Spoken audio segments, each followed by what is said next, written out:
여러분들은 사람이 바뀔 수 있다고 생각하시나요? 분명 쌍둥이가 자라온 환경에 따라 다른 성격을 띠는 것을 보면 주변 환경이 사람에게 매우 큰 영향을 끼친다고 볼 수 있겠죠. 그래서 분명 사람은 바뀔 수 있지 않을까라는 개인적인 생각을 해보는데요. 물론 단시간에 바뀌는 게 아닌 바뀌는 데까지 긴 시간을 필요로 할 것입니다. 그리고 이것은 사람뿐만 아니라 나라도 똑같습니다. 나라의 이미지는 한번 자리 잡히면 이것을 바꾸는 건 쉽지 않습니다. 중국의 예를 들면 예전부터 세계의 공장이라 불릴 만큼 많은 기업들이 중국에서 생산을 했으며 여전히 생산되고 있죠. 그런데 다른 기업의 기술을 따라해 제작하여 뜻이 짝퉁이라 불리는 제품들을 생산하는 경우가 많았고 가격도 매우 저렴했습니다. 그래서 싼 것이 비지떡이라는 기분으로 짧게 쓰고 버릴 각오를 하는 물건들은 종종 일부러 값싼 중국산을 구매하기도 했습니다. 하지만 문제는 실제로도 금방 고장이 난다는 것인데요. 한 달은 스케치라는 생각을 안고 구매하면 언제나 예상을 깨고 일주일 만에 고장냅니다. 그러다 보니 전 세계 사람들은 물건을 구매할 때 일단 중국산이면 경계부터 하고 구매하기를 꺼려합니다.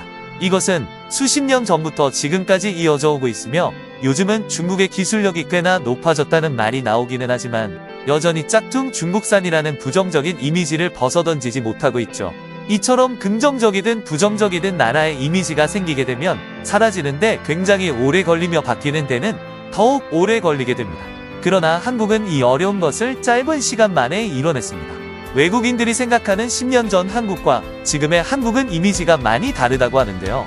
물론 아시아에선 한류가 더 전부터 유행했지만 서양권 나라에서는 비주류였죠. 옛날에는 해외에서 아시아 사람을 보면 매우 높은 확률로 일본인 혹은 중국인이냐고 물어봤습니다. 그러나 요즘은 한국인이냐고 먼저 묻는 경우가 크게 늘어났으며 그저 아시아 어딘가에 있는 작은 나라, 중국과 일본 사이에 끼어있는 나라, 강남 스타일 김치 정도로만 알던 한국에 이제는 대부분의 외국인들이 긍정적인 이미지로 떠올린다고 합니다. 문화의 힘은 대단하며 해외에서 이것을 크게 느낄 수 있는 상황인데 한 외국인이 한국이 아닌 다른 나라를 여행하면서 주변에서 한국을 너무 쉽게 볼 수 있다며 글로벌 커뮤니티에 글을 남겼는데 내용 확인해 보겠습니다. 나는 몇 년 전부터 한국 문화에 빠진 흔한 유럽인이야. 옛날에 한국 문화를 좋아한다고 말하면 신기하게 바라보는 사람이 많았지만 요즘에는 그렇구나 하고 넘어가는 수준이라 딱히 특별한 것은 아니지. 사실 내가 한국 문화를 좋아한다던 친구를 신기하게 바라보던 사람 중 6명이거든. 그런데 지금은 내가 좋아하고 있으니 사람 일은 어떻게 될지 아무도 모르는 것 같아. 그리고 최근에 아시아 나라들을 여행했는데 내가 여행하는 나라가 한국인지 다른 나라인지 헷갈릴 정도로 곳곳에서 한국을 많이 발견할 수 있었어. 특히 인도네시아를 여행할 때는 이 느낌이 매우 강했다. 마치 대만을 여행하면서 일본이라 착각이 드는 것과 비슷한 정도였어. 나는 8년 전에 일본을 여행한 뒤 대만에 간 적이 있는데 일본의 다른 지역으로 여행 온 건가 싶을 정도로 차이가 없더라고. 마트에는 일본 제품이 많았으며 거리 곳곳에는 일본어가 적혀 있었다. 또한 일본을 싫어하는 대만인은 없었지. 그런데 이 느낌을 최근 인도네시아에서 똑같이 받았어. 왜냐하면 많은 젊은 인도네시아 사람들이 한국 문화를 즐기고 있었거든. 심지어 자식이 있는 여성들조차도 한국 문화를 즐기고 있더라. 거리를 걸으면 한국 음악이 흘러나왔고 이어폰을 꽂고 큰 소리로 음악을 듣는 몇 사람들에게 집중하면 한국 음악이라는 것을 단번에 알 수 있어.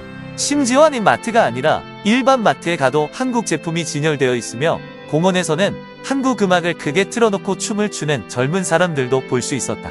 나도 한국 문화를 좋아하지만 이곳은 마치 종교처럼 보일 정도로 약간 무서움도 느꼈다. 대만에서 일본을 느꼈던 것도 그렇고 인도네시아에서 한국을 느끼는 것도 그렇고 유럽인으로서는 도저히 이해할 수 없거든.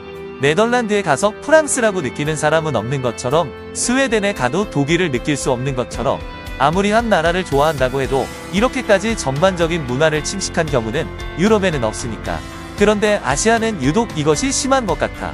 자카르타에 갔을 때 큰 스피커 앞에 수많은 사람들이 모여 있었는데 갑자기 한국 음악이 흘러나왔고 그곳에 있던 옛사람들은 가운데로 가서 춤을 추기 시작했다. 짧은 시간 이후 음악이 꺼졌고 춤을 추던 사람들은 군중 속으로 사라졌어. 몇 초가 지나자 다른 음악이 흘러나왔고 또 사람들이 가운데로 와서 춤을 추더라. 이것이 계속 반복됐는데 사람들은 너무나 행복해 보였어. 대체 인도네시아 사람들은 언제부터 한국 문화를 이렇게까지 좋아하게 된 건지 궁금해졌다. 그런데 인도네시아뿐만 아니라 태국을 갔을 때도 베트남에 갔을 때도 길에서 한국 음악이 종종 흘러나왔으며 내가 아는 쉬운 한국어를 말하면 웃으며 좋아하더라. 아마도 취미가 똑같으니까 반가워서 그런 것 같은데 가끔은 좀 무서울 정도로 한국 문화에 빠진 사람들도 있더라고. 언젠가는 아시아에서 영어 이상으로 한국어가 더 큰 힘을 발휘하는 날이 올 수도 있지 않을까라는 생각까지 들었다. 이 사람들을 보면서 문화의 힘은 대단하다는 것을 느꼈어. 글은 여기서 끝이 납니다. 실제로 한국을 좋아하는 나라 순위를 보면 1위가 러시아 이외에 인도 3위, 브라질 4위, 태국 5위가 인도네시아라고 합니다. 인도랑 브라질은 약간 의외이긴 한데 대부분의 아시아 나라들은 한국을 부정적인 것보다 긍정적으로 생각하는 비율이 훨씬 크다고 하는데요. 그럼 과연 한국을 왜 좋아하는 건지 해당 주제에 대한 외국인들의 자세한 해외 반응 살펴보겠습니다. 유럽도 크게 다르지 않아 나와 같은 학교에 다니는 친구들은 거리에서 아시아 사람만 보면 한국인이냐고 말을 건다. 대부분은 다른 나라 사람이지만 가끔 한국인이면 방탄소년단 좋아하는지 오징어 게임 봤는지 물어봐. 한국인한테 한국 문화를 좋아하냐고 묻는 이상한 상황이지. 아시아뿐만 아니라 유럽도 비슷해. 보통 젊은 학생들은 방탄소년단을 좋아하기 때문에 이걸로 금방 친해질 수 있어. 옛날에는 한국 문화 좋아한다고 말하면 따돌림 당할 수도 있지 않았을까 싶은데 시대가 많이 변하기는 했구나. 한때 일본 문화를 좋아해서 이걸 말했다가 따돌림을 당했거든. 버스를 타고 가고 있었는데 라디오에서 한국 음악이 흘러나오더라. 그런데 같이 버스를 타고 있던 사람 중 몇 명은 코러스에서 똑같이 몸이 들썩이는 걸 볼 수 있었어. 내가 가장 놀란 것은 내 동생의 방이 어느 순간부터 한국 가수 포스터와 굿즈로 가득 채기 시작하더라고. 내 누나의 방도 마찬가지야. 누나 생일에 $150 옷을 선물해준 것보다 좋아하는 가수의 앨범을 선물해줬을 때 더욱 좋아하더라. 나는 한국 문화에 빠진 사람들이 약간 걱정돼. 외모에 더욱 관심을 가져야 되는 나이에 무엇보다 한국 가수의 앨범을 더 좋아한다는 것은 이해할 수 없어. 아시아에서는 이미 할리우드보다 한국 문화가 더욱 큰 인기를 얻는 것처럼 보여. 아마도 앞으로는 더 많은 할리우드 영화와 드라마에서 한국 배우를 볼 수 있지 않을까 싶어. 그들을 출연시키는 것만으로도 아시아의 큰 홍보 효과를 볼 수 있을 테니까.